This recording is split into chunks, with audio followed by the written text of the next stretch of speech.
आपने रामायण जरूर देखी होगी।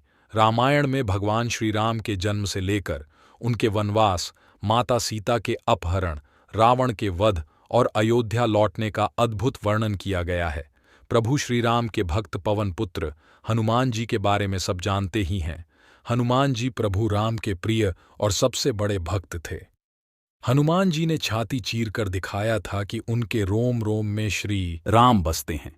लेकिन एक बार भगवान श्री राम अपने सबसे प्रिय भक्त हनुमान के प्राण लेने को तैयार हो गए थे।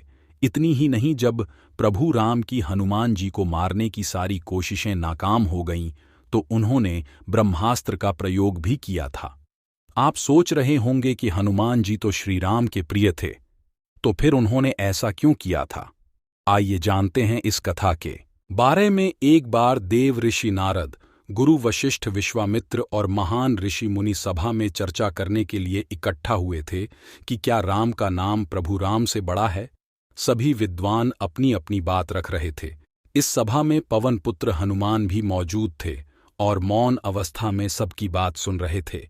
देव ऋषि नारद का कहना था कि राम का नाम स्वयं प्रभु श्री राम से भी बड़ा है। यही नहीं, उन्होंने भरी सभा में अपनी बात को साबित करने का दावा भी किया। कुछ समय पश्चात सभा समाप्त हो गई और सभी साधु जाने लगे। उसी समय नारद जी ने हनुमान जी को वशिष्ठ, विश्वामित्र को छोड़कर सभी ऋषियों का सत्कार करने को कहा। जब हनुमान जी ने उनसे वशिष्ठ, विश्वामित्र का सत्कार न करने का कारण पूछा, तो उन्होंने कहा कि विश्वामित्र एक राजा हैं। हनुमान जी ने बारी बारी सभी ऋषियों मुनियों का आदर सत्कार किया और वशिष्ठ, विश्वामित्र को अनदेखा कर दिया।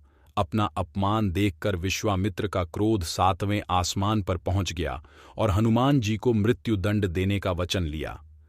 हनुमान जी प्रभु राम को सबसे प्रिय थे। वहीं दूसरी ओर विश्वामित्र उनके गुरु थे। गुरु की आज्ञा का पालन करना राम जी का कर्तव्य था, इसलिए राम जी ने हनुमान को मृत्युदंड देने का निश्चय किया।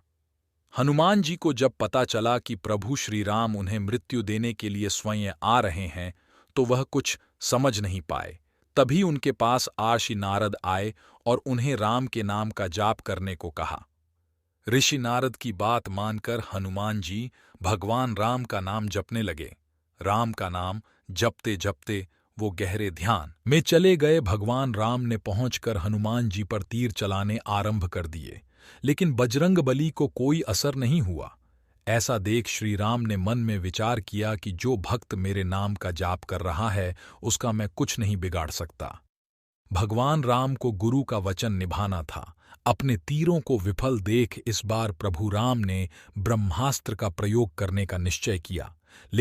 लेकिन ब्रह्मास्त्र भी हनुमान जी का बाल बांका नहीं कर सका। यह सब देख नारद जी ने विश्वामित्र जी को सच बता दिया। इसके बाद विश्वामित्र का क्रोध शांत हो गया और उन्होंने राम को वचन से मुक्त कर दिया।